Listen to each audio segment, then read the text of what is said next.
72 motor berknalpot brong diamankan polisi.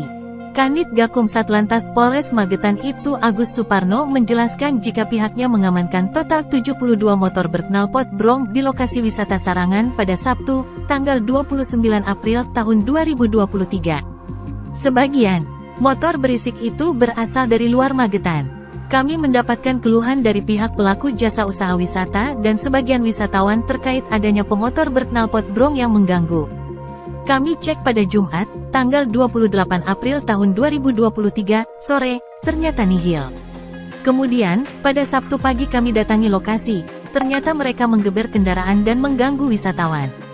Langsung kami berhentikan dan kami amankan kendaraannya, kata Agus Suparno saat ditemui di Mako Polres Magetan. Agus mengatakan, mayoritas pemotor berknalpot brong itu masuk area Sarangan pada malam hari. Kemudian, saat paginya mereka baru berulah dengan menggeber kendaraan mereka di sekeliling telaga.